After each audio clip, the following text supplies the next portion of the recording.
In this video, I'm going to talk about the actionable things that I did in order to become more attractive to women.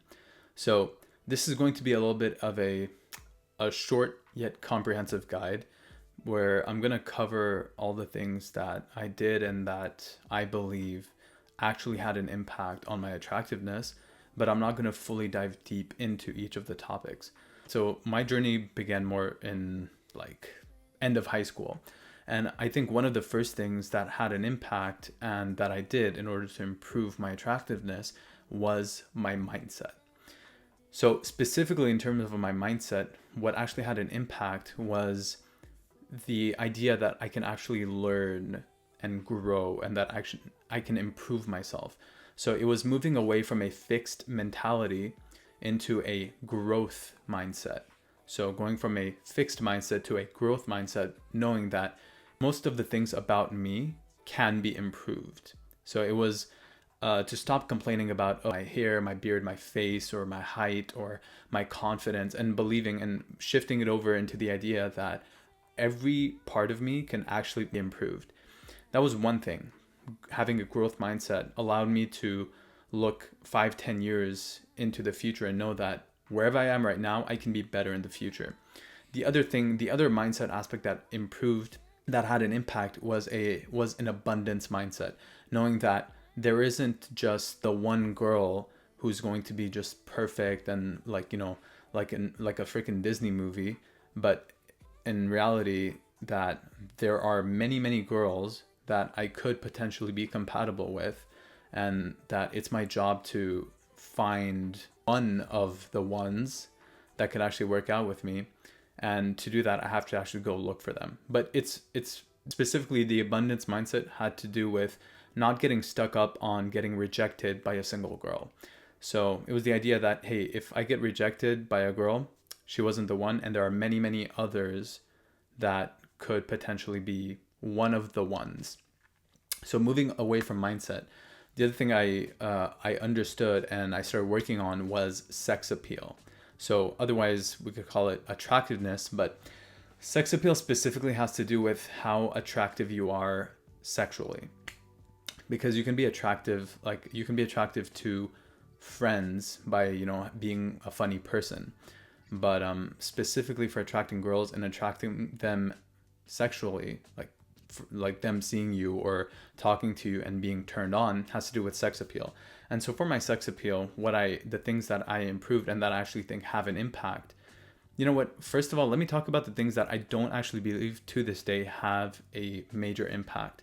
And that is scent and sense of humor. Specifically, sense of humor, I believe, has the least amount of impact to your sex appeal. Because to this day, over like 10 years, I've noticed that the funniest guys actually have like the least amount of success with girls. So the funniest friends I can think of, like, they're not successful with girls. Girls aren't into them. So even though girls say, oh, they like a guy with a sense of humor, you don't have to be funny. In fact, the funniest guys that I've seen aren't very successful with women. Now, going to the scent, like smelling good, yes, your scent does have a big impact on attractiveness, but I don't think specifically that wearing a specific cologne is going to like turn a girl on. It's not. A girl can be turned on by your natural scent. Like, you can smell like nothing, or you can just smell like you, and she'll be turned on by that. But for you to smell like wood or mountains or like peppermint or whatever like scents there are out there, don't necessarily turn a girl on. They make you more attractive in general. Like, hey, people will compliment you, hey, you smell good, and will want to be around you. But for a girl to like smell you and be like, wow, I like your cologne, like, let's go out on a date, like, that is like, I've never seen that happen. Okay.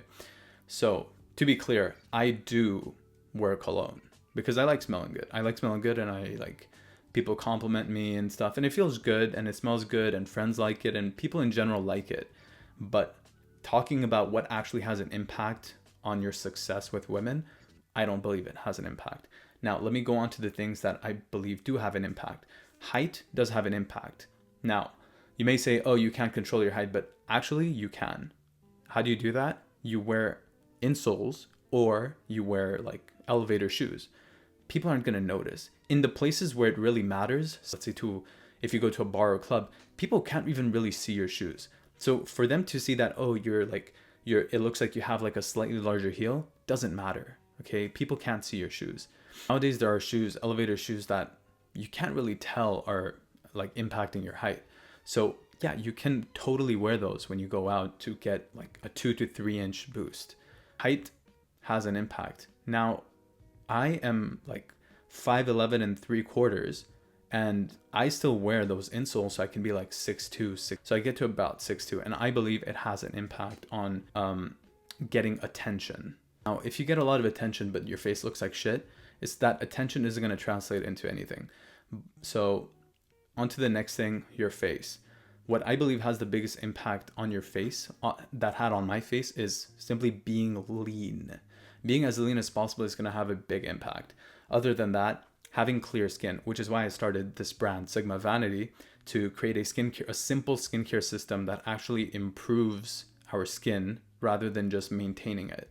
Protects our skin, improves your skin, and makes your skin more attractive, because girls put in a lot of effort into their skin. So they notice when you have good skin. I believe improving my skin had a big impact on my sex appeal. Other thing about face is grooming. Having a stubble, a light or dark stubble, whatever I kind of have right now, it could be a little bit longer, it could be a little bit shorter, really has an impact. Girls really like beards. Hair, the texture of your hair, having hair that girls can grab onto, feel, play with.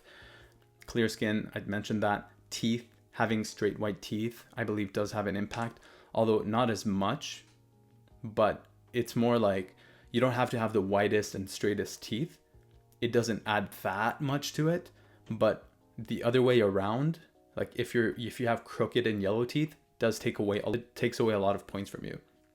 Next, eyebrows. Having like dark, thick eyebrows, low set ideally, or in terms of what you can actually control, having thicker, darker, and longer eyebrows, so like plucking them or doing them in a way that appears more masculine, does have an impact.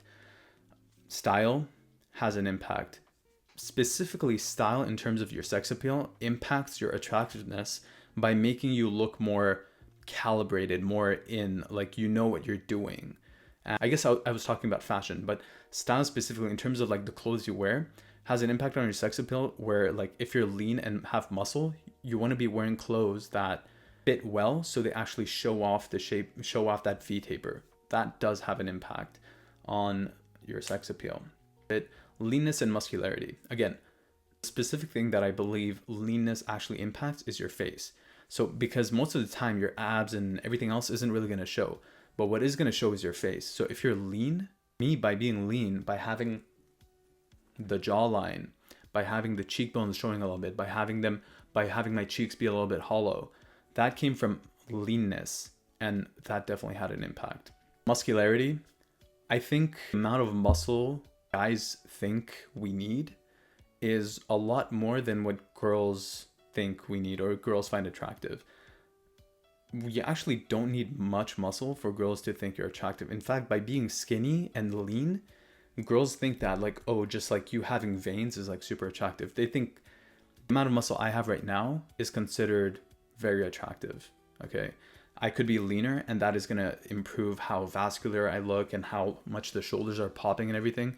But I don't believe that being much muscular, like I don't think that adding 20 pounds of muscle is going to have a big impact. Maybe adding 5 pounds of muscle, 10 pounds of muscle, maybe losing 10 pounds of fat will have an impact. But so far, I don't think gaining the amount of muscle I've gained has had a big impact other than improving the V taper. So I talked about mindset, and everything else I just mentioned up until now was sex appeal, was about improving your sex appeal and the things that I believe actually impacted my sex appeal.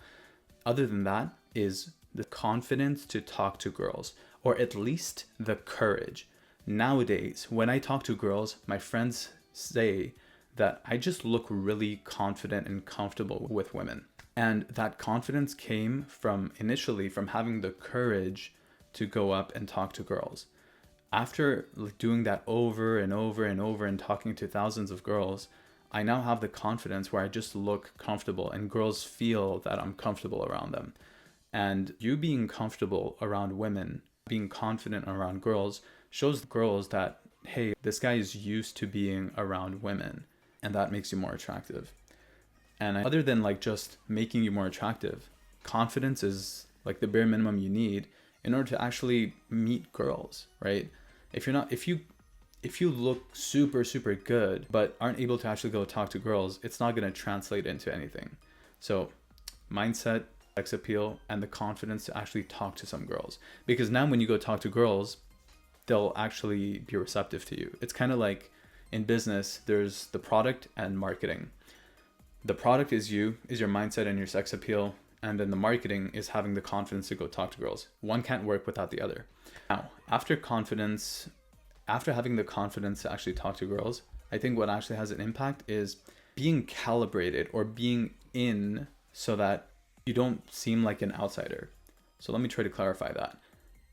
If you are a Dungeons and Dragons nerd and you go talk to models, there's a certain like lingo that models or actresses or artists or influencers use that you probably don't know if you just sit in your basement playing Dungeons and Dragons, right? That is going to show when you talk to a certain group of girls, right? So it's important to kind of learn the lingo so that you seem like you're used to being around those people, right?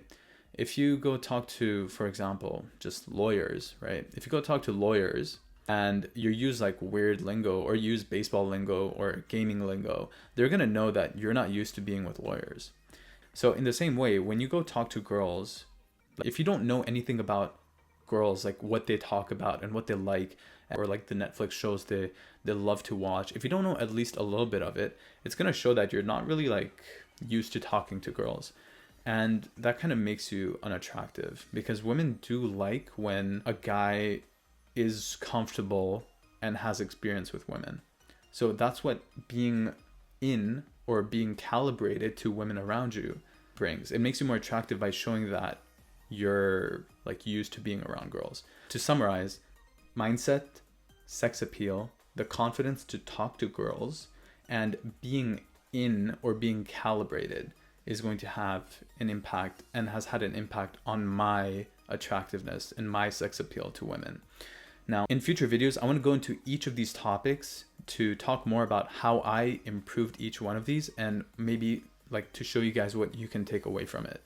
So for more videos about this, for more videos about how to be attractive and how to attract women into your life, hit the subscribe button and I'll see you soon.